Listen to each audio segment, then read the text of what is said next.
सुर्खियों में।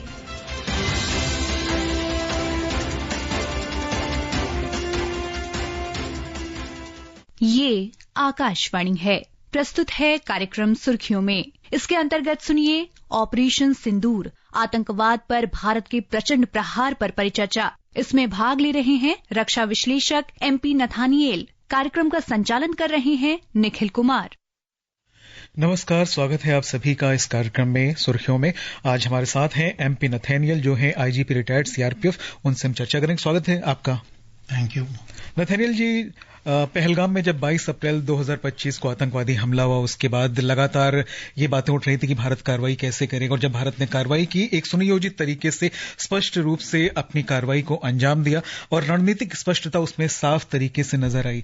भारत ने लगातार ये दिखाया कि हमारी लड़ाई आतंकवाद से है, आतंकवाद के खिलाफ हम लड़ रहे हैं, और आतंकवाद जो बढ़ावा मिल रहा है कहीं से भी हो, चाहे वो सीमा के इस तरफ से हो, सीमा के उस पार हो, तो उसमें लगातार कार्रवाई कर रहे थे। और इस बार जो कार्रवाई की बड़े पैमाने पर की गई। ये आपके सब श्रोताओं को मेरा नमस्कार। ये जो कार्रवाई की गई ऑप सिंदूर, इससे सबसे बड़ा ये था कि बहुत प्लानिंग करके और अचानक किया गया। इसमें जब भी कोई वॉर होता है या कोई ऑपरेशन होता है, इसमें सबसे ज्यादा जरूरी होता है सरप्राइज एलिमेंट। वो जो सरप्राइज एलिमेंट था, क्योंकि ये वारदात जो हुई जिसमें हमारे 26 नागरिक मारे गए, उसके बाद 8-10 दिन तक तो सोचते रहे अभी आगे क्या होगा, और पाकिस्तान में बॉर्डर के उस तरफ भी वो भी सोच रहे होंगे अब क्या होगा। और अचानक जब हमारे यहाँ से कार्रवाई की गई, इतने बढ़िया तरीके से की गई कि एक्शन केवल टेररिज्म के खिलाफ था, ना कि उनके पॉलिटिकल लीडर्स के खिलाफ, ना ही उनके नागरिकों के खिलाफ, लेकिन केवल जो टेररिस्ट के अड्डे थे उन पर निशाना बनाया गया। और उसके वजह से ये हुआ कि उन 9 ठिकानों पे हमला किया गया और नुकसान काफी पहुंचाया गया, और कहा जाता है कि तकरीबन 100 लोग मारे गए उसमें। और इससे जाहिर भी होता है कि जो मारे गए थे उनमें काफी बड़े नेता थे, ये हिजबुल मुजाहिदीन के और LET वगैरह के जी, क्योंकि वो इससे साबित होता है क्योंकि उनके जो आर्मी के जनरल्स थे उन्होंने जाके वहां पर उनको अपनी श्रद्धांजलि दी, नहीं तो उनका वहां होने का कोई मकसद नहीं था जी। साफ जाहिर है कि टेररिज्म को पाकिस्तान जो है वहां पर सपोर्ट कर रही है, और उसके वजह से ये इस तरह की कार्रवाई जो टेररिस्ट है हमारे देश में आके करने की जरूरत करते हैं। आज जो रक्षा प्रेस वार्ता हुई है, उसमें एयर ऑपरेशन महानिदेशक एयर मार्शल AK भारती ने कहा कि भारत की लड़ाई आतंकवादियों से है और उनके सहयोगी ढांचे से, ना कि पाकिस्तानी सेना से। बार बार ये चीज हम कह रहे हैं कि हमारी लड़ाई सिर्फ आतंकवाद से है, और उन्होंने इस बात पर ये शायद दुख भी प्रकट किया कि पाकिस्तानी सेना ने हस्तक्षेप करके आतंकवादियों का पक्ष लिया है, जिसके कारण भारतीय सशस्त्र बलों को और तेज कार्रवाई करनी पड़ी। बिल्कुल सही है। जो हमारा जब इरादा था, जो ऑब्जेक्टिव था, वो ये था कि केवल उनके टेररिस्ट के जो अड्डे हैं उन पे निशाना बनाने का, और उसी तरीके से कार्रवाई भी की गई। ऑब्जेक्टिव हमारा जो मकसद था वो हमें मिल गया, लेकिन उसके बाद जो कार्रवाई हुई वो पाकिस्तान ने ये समझकर कि हमने वहां पे अटैक किया, उन्होंने फिर हमारे यहाँ पे कोशिश की कि नुकसान पहुंचाएं। लेकिन हमारा जो एयर डिफेंस सिस्टम है इतना रोबस्ट है, इतना बढ़िया है।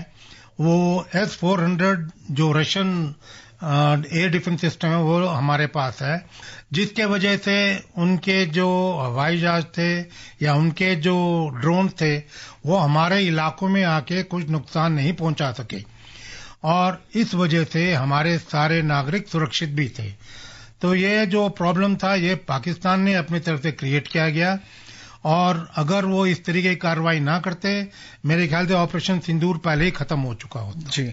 और आइए अब सुनते हैं कि DG AIR operation air marshal AK Bharti ने क्या कहा। I would like to place on record the performance and efficacy demonstrated by even the older battle-proven AD systems like the Pechora, the Osa AK and the LLAD guns in countering the Pakistani threat vectors in the current operations. They were all modern generations, but these battle-proven systems stood the test of time and took them on head-on. Another highlight has been the stellar performance of the indigenous air defense weapon system like the Akash system. Here, ladies and gentlemen, I would like to mention that putting together and operationalization of this potent AD environment has been possible over the last decade due to unwavering budgetary and policy support provided by the Government of India in acquiring state-of-the-art equipment and weapon systems.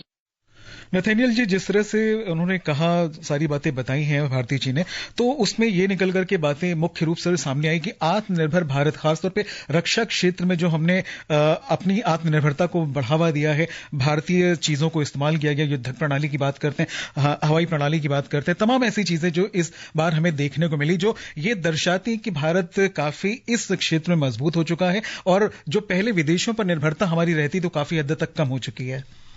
बिल्कुल, अभी तो जो वर्तमान हमारा सरकार है उनका जो ध्यान है इसके ऊपर ज्यादा है कि हम ज्यादा से ज्यादा इक्विपमेंट्स, आर्म्स, एम्यूनिशन वगैरह यहीं पे हम बनाएं और ना केवल हमारे इस्तेमाल के लिए लेकिन इवन एक्सपोर्ट करने का भी यहाँ पर अभी प्रावधान है और आने वाले सालों में हो सकता है हमारे यहाँ से काफी तादाद में आर्म्स, एम्यूनिशन और बाकी इक्विपमेंट, वेपन्स वगैरह एक्सपोर्ट भी किए जा सकते हैं।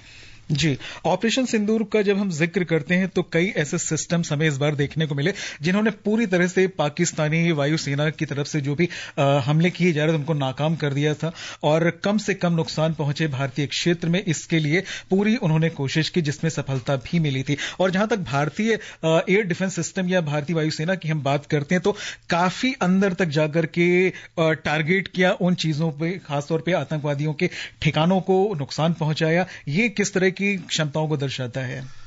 इससे जाहिर है कि जो हमारे जो जवान हैं, हमारे जो ऑफिसर्स हैं डिफेंस सर्विसेज के, आर्मी, एयरफोर्स, नेवी, एक काफी वेल ट्रेन्ड हैं और इन्होंने बिल्कुल एक्यूरेटली जाके वहीं पे निशाना बनाया जहां पर उनको दिया गया था टारगेट और उसके वजह से जो उनके 9 ठिकाने थे वहां पर काफी नुकसान पहुंचाया और पाकिस्तान को एक सबक मिल गया है कि अगर वो इस तरीके की जरूरत करेंगे आइंदा भी तो उन लोगों के लिए ये मुश्किल पड़ जाएगा कि वो अपने आप को सुरक्षित रख पाएं उसके बाद। जी, अभी श्रोताओं को बता दें कि पाकिस्तान द्वारा जो भी ड्रोन इस्तेमाल किए जा रहे थे या फिर जो मानव रहित लड़ाकू विमान उन्होंने इस्तेमाल किए, उनको काउंटर करने के लिए भारत से विकसित सॉफ्ट और हार्ड किल काउंटर UAS सिस्टम को इस्तेमाल किया गया और भारतीय वायु रक्षा कर्मियों ने बड़ी ही चतुराई के साथ में ऐसी चीजों का इस्तेमाल किया जिससे बहुत ही कम समय में ये सारी की जा सके। और खासतौर पर जब हम अगर उस स्ट्राइक की बात करते हैं ऑपरेशन सिंदूर के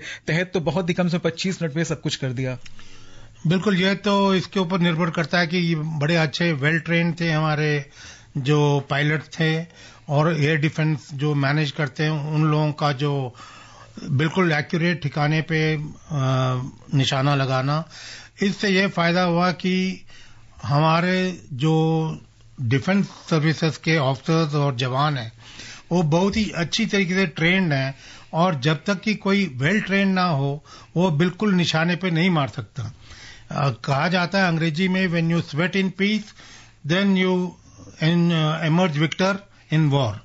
तो उसी तरीके से क्योंकि इन्होंने पीस टाइम में काफी मेहनत किया है उसके वजह से एक्यूरेसी जो है वो हमें मिला और बिल्कुल टारगेट पे हमने जाके वहां पे नुकसान पहुंचाया है। और अब हम DGAIR ऑपरेशंस एयर मार्शल्स को भी एक बार फिर सुन लेते हैं कि वो क्या कह रहे हैं। How have Indian forces managed to minimize the damage to both civilian and military infra in the country in spite of the unrelenting efforts by the Pakistani forces? Most of you and the majority populace within the country have had a lot to say about the layered and integrated air defense systems put in place by the Indian Armed Forces, which includes the assets of the Indian Army, the Indian Navy, in addition to the primary air defense assets of the Indian Air Force. As you all are well aware, this robust AD system comprises of a large variety of multi-layered AD sensors and weapon systems, from point defense weapons like the low-level air defense guns, shoulder-fired manpads, and short-range surface-to-air missiles or SAMs, to area defense weapons like the air defense fighters and longer-range surface-to-air missiles within our inventory. Additionally, the numerous waves of drones and unmanned combat aerial vehicles employed by Pakistan were also thwarted by the indigenously developed soft and hard kill counter-US systems and the well-trained Indian air defense personnel. Nathaniel ji, अभी जिन systems की बात की जा रही है, खासतौर पे एडी प्रणाली की बात हुई, एडी सेंसर्स की बात हुई, एडी हथियार प्रणाली की बात हुई, नई तकनीक के सहारे ये हथियार काम करते हैं और सटीकता के मामले में काफी अचूक भी माने जाते हैं। ऐसे में भारतीय वायुसेना द्वारा इन सारी चीजों का इस्तेमाल करना ये जरूर दर्शाता है कि भारत सामरिक दृष्टि से काफी महत्वपूर्ण स्थितियों में अपने आप को उस लेवल तक पहुंचा चुका है जहां पर बहुत सारे देश अभी तक नहीं पहुंचे हैं। ये जो सरफेस टू एयर मिसाइल्स हैं, ये इंडिया में जो आकाश बनाए उन्होंने, आकाश तीर, हाँ, तो वो काफी इफेक्टिव है और इसका एफिकेसी प्रूव हो गया अभी कि हम लोग आकाश के ऊपर निर्भर कर सकते हैं और दुश्मन अगर कुछ इस तरीके ड्रोन वगैरह भेजता है तो उसको हम हवा में ही खत्म कर सकते हैं, इससे पहले कि वो किसी ठिकाने में पहुंचे। तो इसके अलावा हमारे पास रशियन S-400 भी है, जिसका जो डिस्टेंस है अप टू 400 किलोमीटर तक है, लेकिन वो जो है पहले 2 आ चुके हैं, अभी और 3 आने थे, लेकिन क्योंकि वहां पे रशिया यूक्रेन का वॉर चल रहा है, इस वजह से वो डिले हुआ है।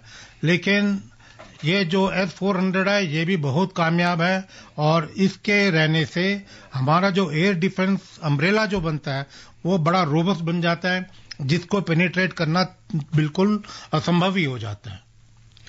नथानियल जी, अभी हम जो बात कर रहे हैं इसमें एक बड़ी चीज हमारे साथ में ये भी हम जानते हैं कि जिस तरह से भारतीय वायुसेना ने अपनी कार्रवाई की और पाकिस्तान में जो आतंकवादियों के ठिकाने थे, चाहे वो पाक के अवैध कब्जे वाले कश्मीर की बात हो या फिर जो पाकिस्तान की सीमा के अंदर जाकर जहां से ये ठिकाने बने थे, जहां से आतंकवादी गतिविधियों को संचालित किया था, वहां पर लगातार अटैक किया गया। तो इसके बारे में भी आइए हम सुनते हैं। Yesterday, I had already shared some details about the targets engaged by the Indian Air Force. As you can see, we have targeted the length and breadth of the adversary. I'm sure most of you would have already seen the effect of these strikes on ground. A few representative examples from the open source are now being shown to you on the screen. In fact, 2 of them. This is the strike on the Noor Khan Air Base. And you can see the effect. And this is the aftermath of our strike at Rahim Yar Khan Air Base. You can see the massive crater that it has left on its runway. Nathaniel ji, ये जो सफलता हमें प्राप्त हुई कि दुश्मन के क्षेत्र में अंदर तक जाकर के हमला करना और सटीकता के साथ निशाना लगाना और पूरी सफलता के साथ वहां से वापस लौटना, कई चीजें इसके पीछे हुए। समन्वित कार्रवाई की हम बात करते हैं, इंटेलिजेंस की भी इसमें बात होती है और एक्यूरेसी होना, खासतौर पर जब शुरू से लेकर लास्ट तक एक्यूरेसी अगर ना हो तो इतनी बड़ी सफलता मिलना शायद मुश्किल होती है। बिल्कुल सही है। इसमें जो ठिकाने थे इनके बारे में इंटेलिजेंस सोर्सेस से बिल्कुल सही इंफॉर्मेशन दिया गया एयरफोर्स को और आर्मी को, जिसके वजह से उनके ठिकानों पे निशाना लेकर मार पाए। अगर वो इंटेलिजेंस एक्यूरेट नहीं होता तो हो सकता था कि कुछ सिविलियंस को भी नुकसान पहुंच सकता था, लेकिन इसमें जो है इतना बढ़िया निशाना उन्होंने लिया है कि मौलाना मसूद अजहर, जो कि बड़ा लीडर है HUM का और काफी ये वांटेड टेररिस्ट है, अभी तो जेल में है, लेकिन इसके जो रिश्तेदार हैं वो काफी मारे गए इस टारगेटेड हमले में। तो ये है कि अगर इंफॉर्मेशन नहीं होता तो ये टारगेट्स में नहीं निशाना लगता और हो सकता था कि वो वहां से बच भी निकलते। अगर हम लड़ाकू विमानों की बात करें तो MiG-29 लड़ाकू विमान ने काफी अच्छी अपनी कोशिशें हमें दिखाई और एयरबॉर्न अर्ली वार्निंग हेलीकॉप्टर भी इस नौसेना के साथ विमानों की मौजूदगी में शत्रु के किसी भी विमान को पास में नहीं आने दिया। ये सारी चीजें इस तरह से हुई कि एक भारतीय कंबाइंड सेना की जब हम बात करते हैं, तीनों सेनाओं को मिलाकर के कोई भी कार्रवाई करने की बात होती है तो वहां पर बहुत ही अच्छी क्षमताओं का प्रदर्शन किया वहां पर। बिल्कुल, इसमें एक तो सबसे बढ़िया ये है कि प्रशिक्षण के ऊपर निर्भर करता है। जितना प्रशिक्षण दिया जाएगा उतना ही एक्यूरेट होगा। और दूसरा जो है वेल कोऑर्डिनेटेड, तभी अपने प्रधानमंत्री जी ने भी कई बार इन लोगों के मीटिंग्स लिए, कभी आर्मी चीफ और नेवल चीफ और एयरफोर्स चीफ, और इनके साथ बात करके बड़ा कोऑर्डिनेटेड एफर्ट से निशाना लगाया टारगेट पे और नुकसान पहुंचाया गया। अगर यह कोऑर्डिनेशन नहीं होता तो थोड़ा सा प्रॉब्लम हो सकता था, लेकिन ये कोऑर्डिनेशन की वजह से बहुत बढ़िया निशाने पे इन्होंने मारा और नुकसान पहुंचाया वहां पे। और सबसे बढ़िया तो ये है कि रावलपिंडी में उनके बिल्कुल एयर बेस पे वहां पे नुकसान पहुंचा है, जिसके वजह से वो एयरपोर्ट जो है, एयर बेस जो है, वो तकरीबन अनफंक्शनल हो गया, डिसफंक्शनल हो गया। वहां से अब एयरक्राफ्ट वगैरह टेक ऑफ करने में मुश्किल हो सकता है इनको, वहां से टेक ऑफ नहीं कर पाएंगे और उन लोगों के लिए वॉर में भी प्रॉब्लम हो सकता है। नथानियल जी, जिन 11 सैन्य ठिकानों को नुकसान पहुंचाया गया 3 घंटे के अंदर, रफीकी हो, मुरीद हो, सुक्कुर, सियालकोट, पसरूर है, चुनियन है, सरगोधा, अस्करदु, भोलारी और जैकोबाबाद को निशाना बनाया गया। ये ऐसे स्थान थे जो पाकिस्तान में शायद ये समझे जाते थे कि यहां तक कोई कार्रवाई नहीं हो सकती है, भारत की कोई भी कार्रवाई यहां पर नहीं हो पाएगी और ना ही कुछ ऐसा होगा कि यहां तक अटैक कर सके। शायद वो उसको सेफ हेवन की तरह मानते थे, उसे यूज करते थे। लेकिन भारत ने वहां पहुंच करके भी ये दर्शाया है कि हम आपको कहीं भी घुस के मार सकते हैं यदि आप हम पर अटैक करते हैं। बिल्कुल, इसमें जैसे कि मैंने पहले बताया, सरप्राइज एलिमेंट बहुत जरूरत था और उस सरप्राइज एलिमेंट को इस्तेमाल करते हुए हमारे जो पायलट थे वहां तक पहुंच पाए और निशाना लेके वहां पे मार के वापस लौट भी सके। तो इसमें कोई शक नहीं है कि एक तो ट्रेनिंग और दूसरा सरप्राइज एलिमेंट, तीसरा कोऑर्डिनेटेड एफर्ट जो था, इन तीनों की वजह से हम अपना जो लक्ष्य था वो प्राप्त कर सके, ऑब्जेक्टिव पे जा सके। और अब सुनते हैं DGMO lieutenant general Rajiv Ghai को। मैंने आपको कल बताया था कि पिछले कुछ सालों में आतंक की गतिविधियों का कैरेक्टर जो है उसमें कुछ बदलाव आ रहा था। अब हमारी मिलिट्री के साथ साथ मासूम सिविलियंस जो कि अपना बचाव करने में विफल थे, उन पर भी हमले हो रहे थे। 2024 में जम्मू सेक्टर में शिवखोरी मंदिर को जाते हुए यात्री और इस साल अप्रैल में पहलगाम में मासूम पर्यटक इस खतरनाक ट्रेंड के विशेष उदाहरण हैं। पहलगाम तक पाप का ये घड़ा भर चुका था। उसके बाद जो हुआ उसके बारे में हम कल विस्तार में बातचीत कर चुके हैं। तो जैसा भी घई साहब ने बताया, इन बातों को एक आत्मविश्वास दर्शाता है कि हाँ, हमारे अंदर वो आत्मविश्वास है कि हम इस तरह की कार्रवाई को अंजाम दे सकते हैं और अपने लोगों को अगर नुकसान पहुंचने की घड़ी को हम देखते हैं तो दूसरों पर कार्रवाई करने में बिल्कुल चूकेंगे नहीं, पीछे नहीं हटने वाले। ये बिल्कुल सही समय पे ये प्लानिंग करके वहां पर अटैक किया गया, क्योंकि एक तो सरप्राइज एलिमेंट था और दूसरा ये था कि हमें ग्लोबल सपोर्ट भी मिल रहा था। साफ जाहिर हो रहा था कि पाकिस्तान ने टेररिस्ट भेज के हमारे 26 लोगों को मारा है यहाँ पे। तो इसके वजह से जब हमारा ग्लोबल इमेज भी बढ़िया हो गया, हमें सपोर्ट मिलने लग गया बाकी देशों से भी, तो हमारा जो प्लानिंग था और अटैक था बिल्कुल जायज था और सही निशाने पे मारा।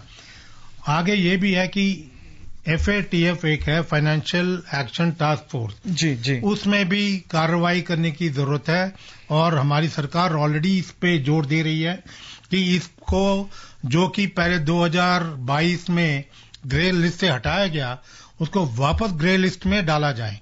एक्चुअली FATF में 3 लिस्ट होते हैं, एक ब्लैक लिस्ट, एक ग्रे लिस्ट और एक व्हाइट लिस्ट। व्हाइट लिस्ट में तो वो सारे कंट्रीज होते हैं जिसमें फाइनेंशियल एक्शन टास्क फोर्स की जरूरत नहीं पड़ती, ऐसे कोई क्रिमिनल्स को वो सपोर्ट नहीं करते। लेकिन जो ग्रे लिस्ट में आते हैं, ये वे देश होते हैं जो कि बढ़ावा देते हैं टेररिज्म को, लेकिन एट द सेम टाइम ये भी बोलते हैं कि ठीक है, हम इसको बंद करेंगे, हम कंट्रोल करेंगे।